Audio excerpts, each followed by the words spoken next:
Ahí está, perfecto, Francisco, tome la palabra.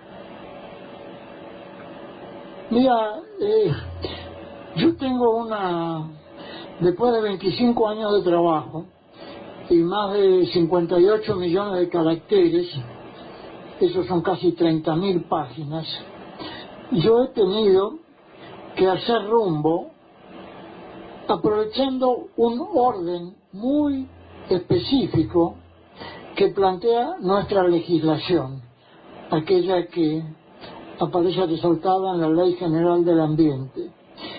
Esta ley tiene un artículo 6, el único que define lo que es un presupuesto mínimo. Y esos presupuestos mínimos tienen mucho peso porque tienen prelación incluso hasta con respecto al Código Civil. El Código Civil los prioriza. Y ese artículo 6 tiene 2 párrafos. El segundo de ellos indica que hay un orden para mirar estos temas, y no es el tema del medio ambiente el primero de los temas, mucho menos el tema de los recursos naturales.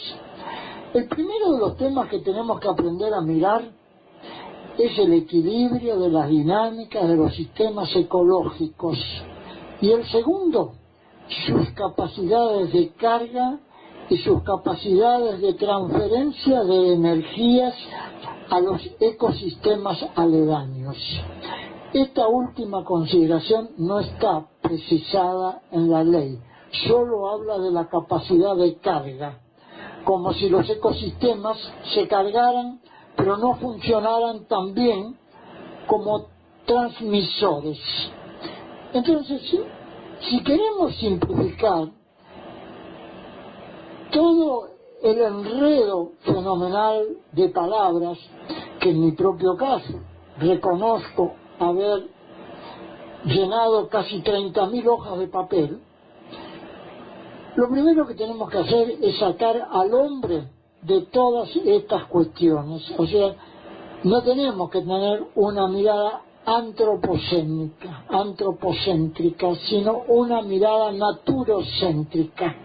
Y ese privilegio nos lo concibe ese segundo párrafo del artículo 6 de la Ley General del Ambiente. Si no aprendemos a identificar las energías que dinamizan los flujos ordinarios de los cursos de agua de llanura, de nada sirve hablar bien o mal de Constantine, de Bill Gates o de quien sea. Tenemos que saber qué es lo que mueve las aguas, los flujos ordinarios de los cursos de llanura. Y la ciencia hidráulica, desde Isaac Newton a la fecha, gracias a su portentosa física matemática, ha imaginado que las aguas se mueven por pendientes en los fondos. Bueno, nada más ajeno a esa realidad es la energía que dinamiza los flujos ordinarios de los cursos de agua de llanura.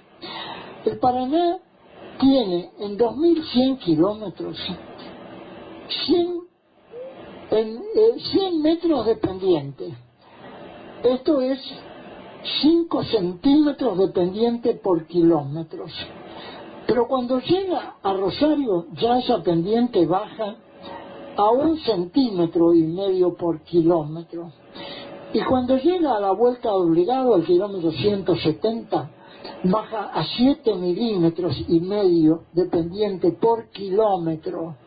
Y cuando llega a Atucha, de Atucha hasta Punta Lara, en esos 220 kilómetros, hay solo 4 milímetros de pendiente por kilómetro.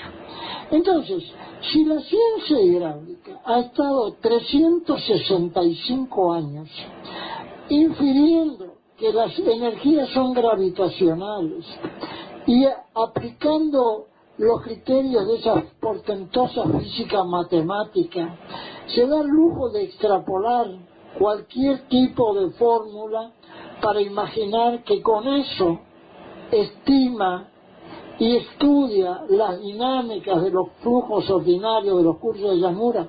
Bueno, entonces el primer acusado sería Isaac Newton y sería la ciencia hidráulica. No nos podemos ir al tema de los barrios cerrados, criminales, recontra criminales, porque antes tenemos que poner en orden el conocimiento con que la ciencia hidráulica ha habilitado todas esas obranzas. Constantini puede decir, yo no sabía que era el sol el que dinamizaba las aguas. Yo no sabía que estaba prohibido hacer agujeritos en el suelo, porque claro, la autoridad del agua de la provincia tiene una resolución, la 08 del 2004, que prohibía hacer agujeritos de 10 centímetros en el suelo. Pero después sacó la resolución 234 del 2008, en donde uno podía hacer agujeros de cientos de hectáreas. Entonces, también ellos pueden decir, yo no sabía que Newton había prohibido hacer este trabajo. Entonces, como los problemas son de base cognitiva, no son ni cuestiones éticas, ni cuestiones de los usos y costumbres, ni de la bondad o maldad de nuestros mercaderes. No, antes de llegar a analizar esos comportamientos humanos, tenemos que aprender a entender cómo funcionan las dinámicas de los cursos de agua y llanura, qué energía las mueve.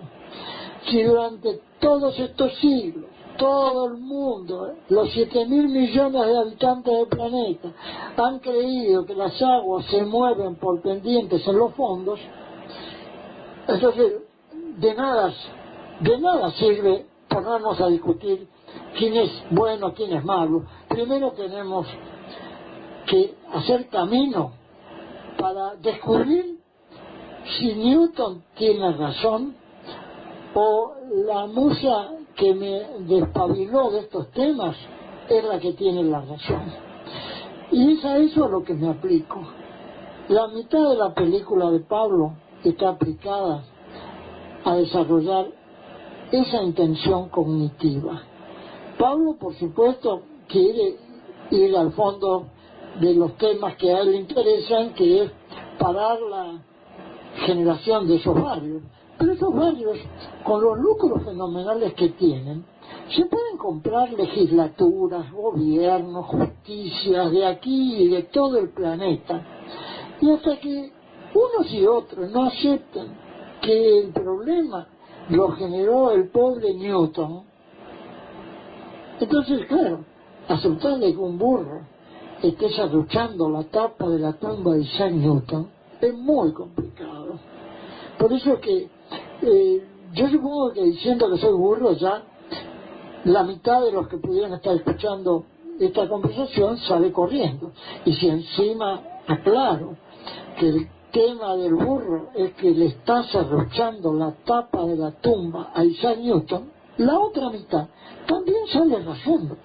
Entonces, si queda uno solo que le interese definir esta cuestión, ¿cuál es la energía que mantiene el equilibrio de la dinámica de los sistemas ecológicos? Bueno, si yo consigo que uno le interese ese tema, ya he alcanzado el cielo.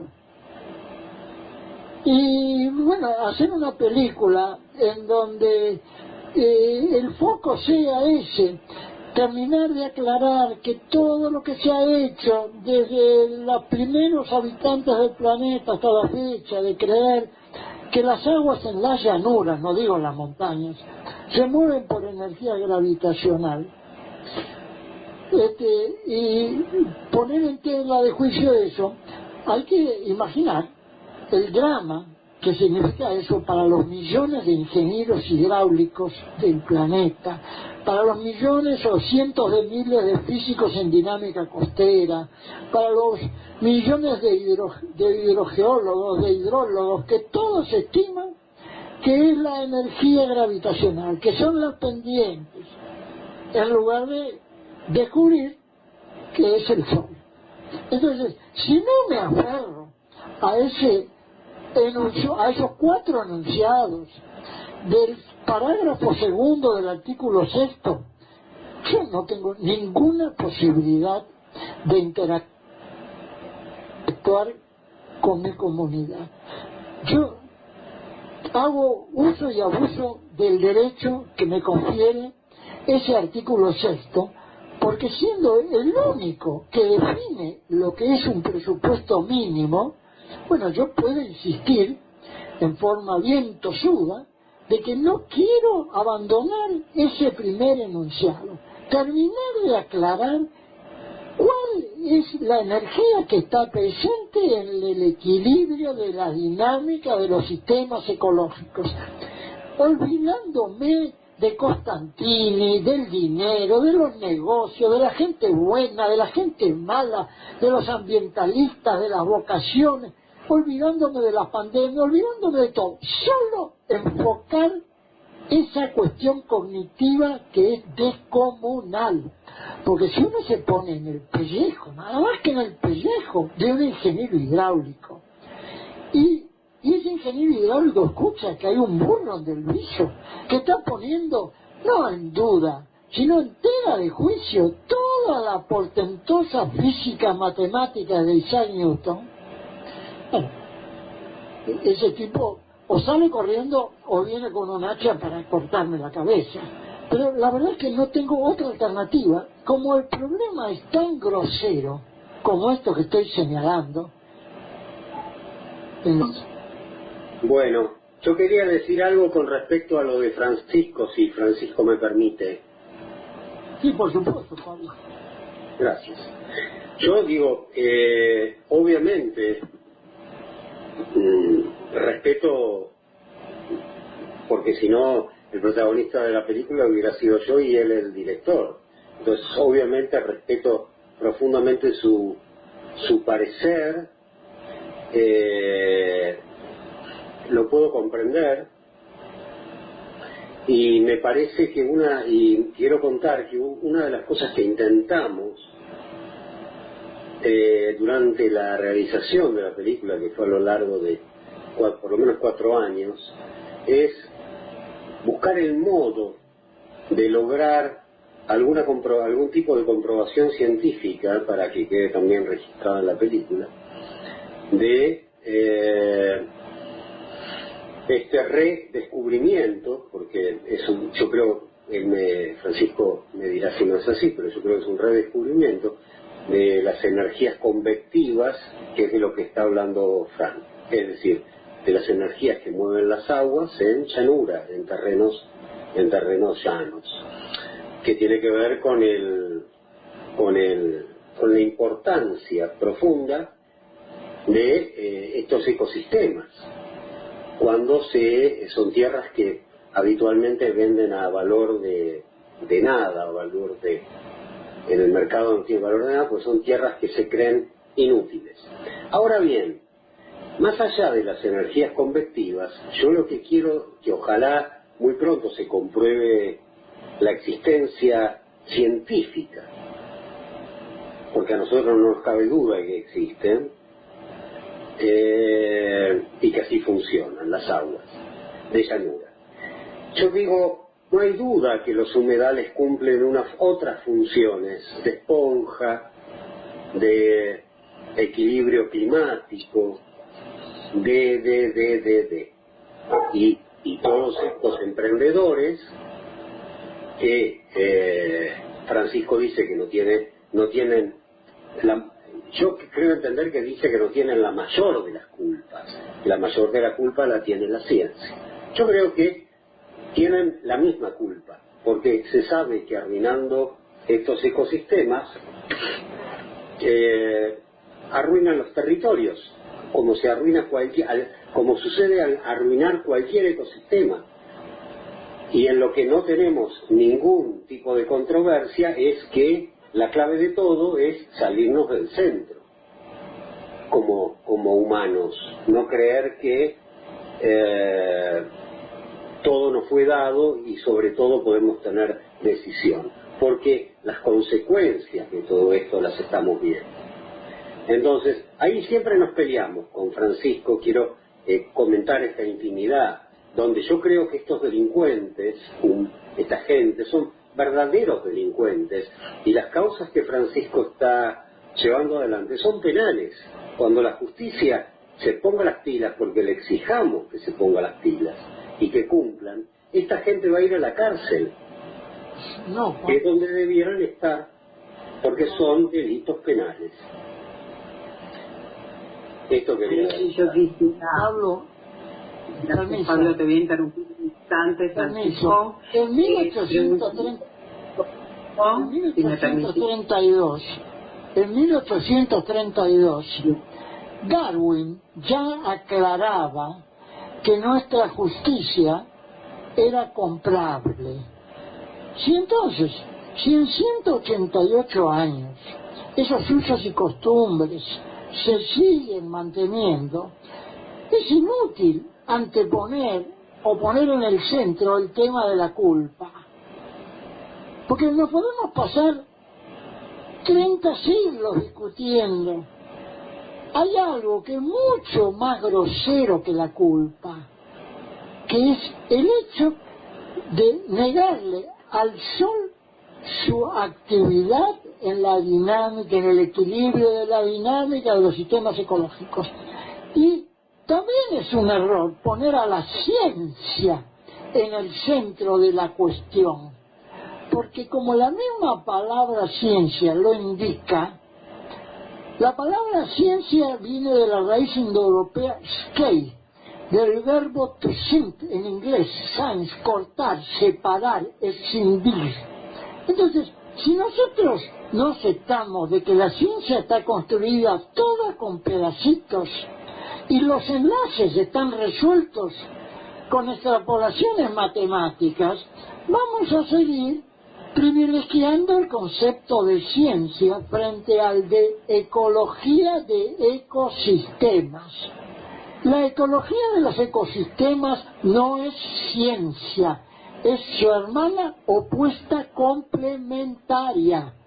Entonces, como hay cosas demasiado elementales a nivel cognitivo, de nada sirve buscar culpables, porque aunque sean malas personas, y la verdad que todos somos en algo malos y todos somos en algo bueno, y aclaro, yo tengo personas de mi familia que cometen esos crímenes, entonces no me queda más remedio, y Pablo lo sabe, que tratar de ser discreto con los culpables y enfocar el tema del conocimiento, que no es científico.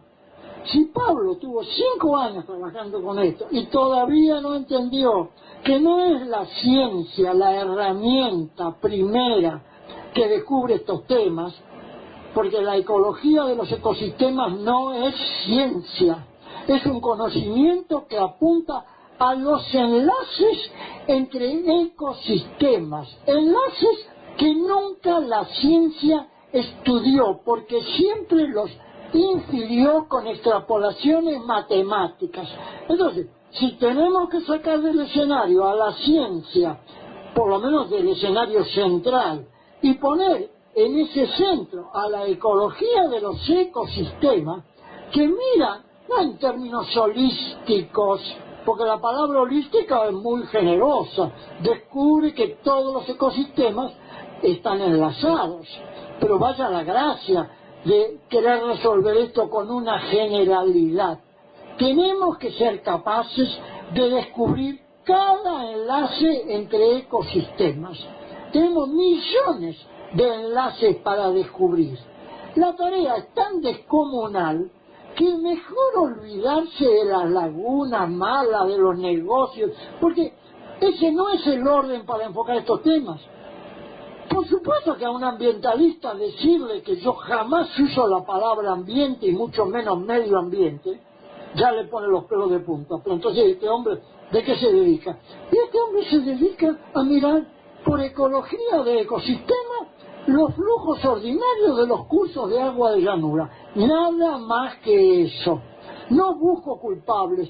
Yo he tenido al propio Eduardo Costantini en mi casa y ha ido a la suya, es una bellísima persona, aunque sea un criminal. Y yo de hecho lo estoy denunciando como criminal, pero yo no puedo empezar por ahí.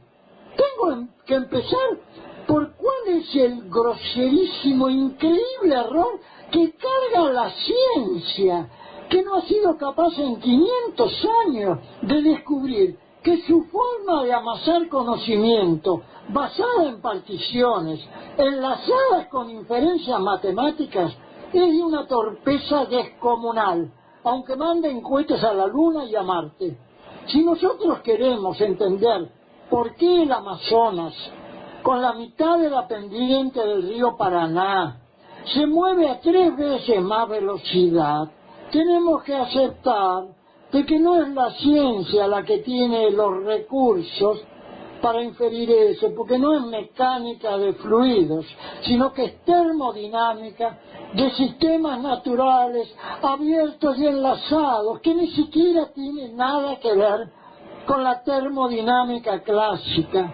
Entonces, aunque a Pablo no le guste, después de 10 años de habernos conocido y de escuchar a este burro rebuznar hasta el cansancio, hoy hay que hacer una nueva película que sea capaz de enfocar los increíbles errores de la ciencia, de inferir que con particiones resueltos sus enlaces con extrapolaciones matemáticas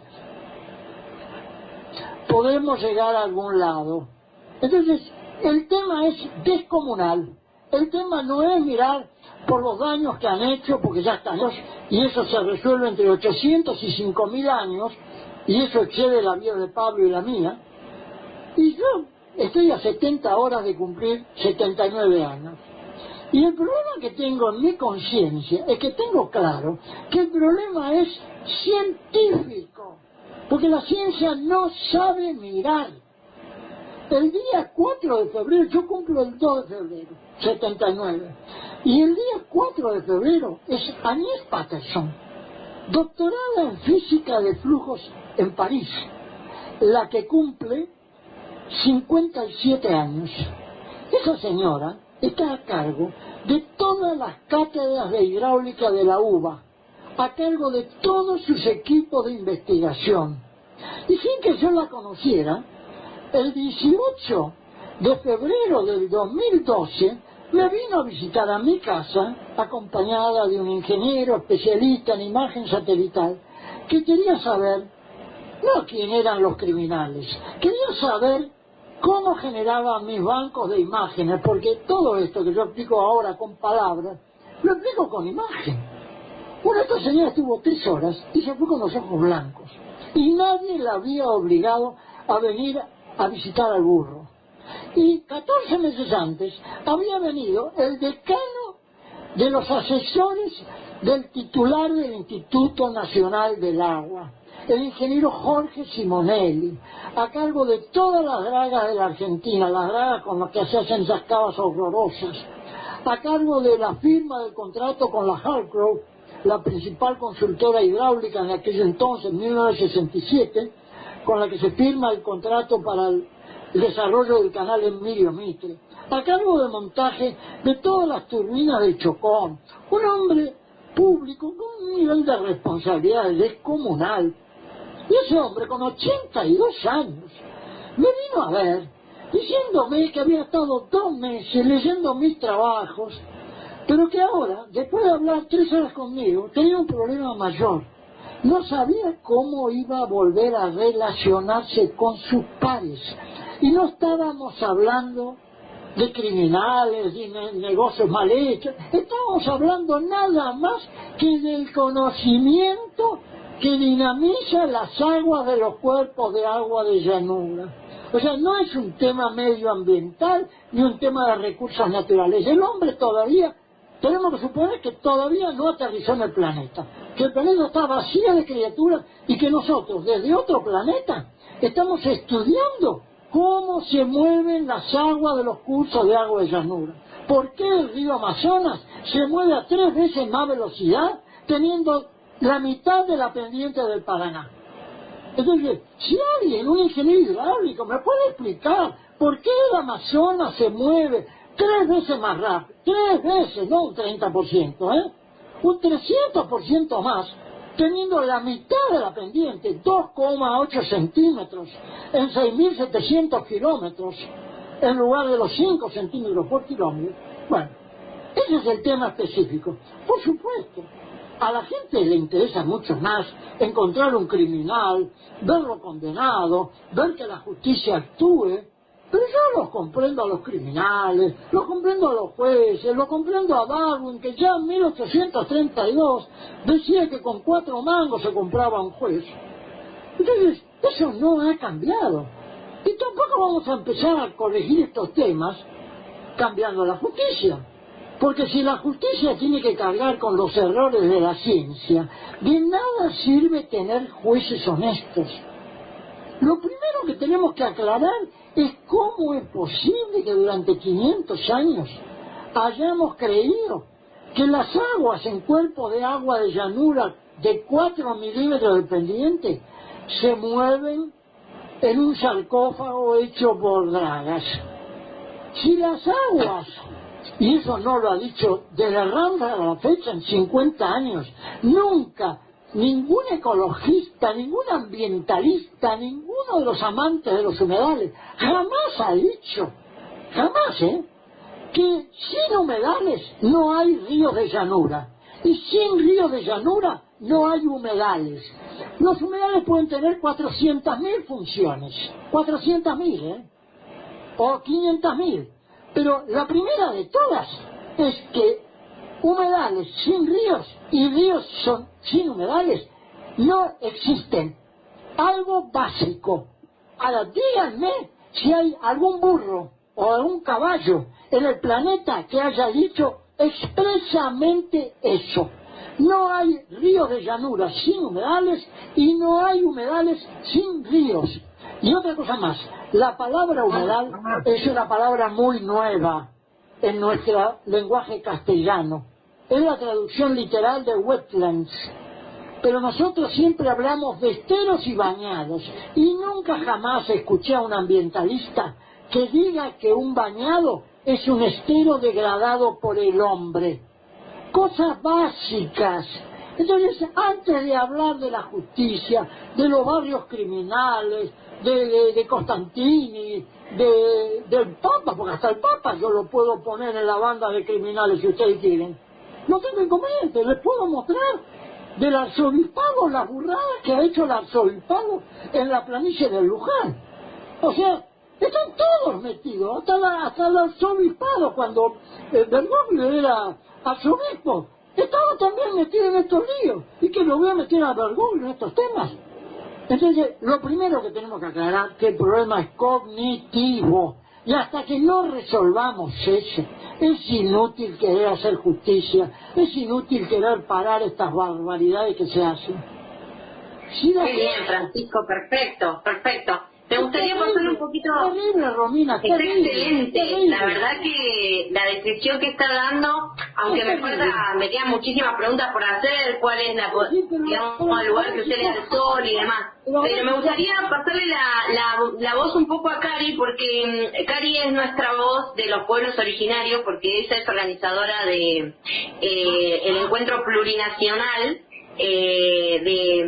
que justamente junta lo que no pertenece a la ciencia, aquel conocimiento que la ciencia no incorpora dentro de los cánones académicos, por no seguir una metodología específica, y que bueno, como bien dice usted, necesitamos muchísimo tiempo para seguir deconstruyendo esa ciencia tan rígida, construyéndola con una mirada más desde los conocimientos ancestrales. Romina, mira, antes de darle la palabra a Karina, que va a hablar de los pueblos originarios, tengo que aclarar lo que está ya expresado en la película, pero en forma muy breve, que todo mi conocimiento, que soy un burro, porque en los últimos 41 años nunca leí un libro, viene de los sueños.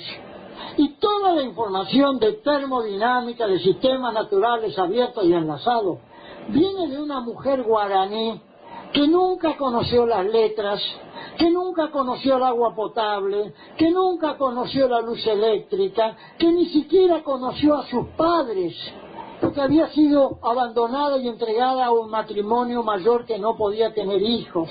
Entonces, vamos a hablar del conocimiento. ¿De dónde viene el conocimiento? Que todos lo infieren que viene de la ciencia. El conocimiento es un regalo que baja del cielo a través de los sueños, a través de los deseos, a través de las intuiciones y a través de los azares de aquellas criaturas que, habiendo pasado por este mundo, vivieron con desconsuelos y pobrezas extraordinarias,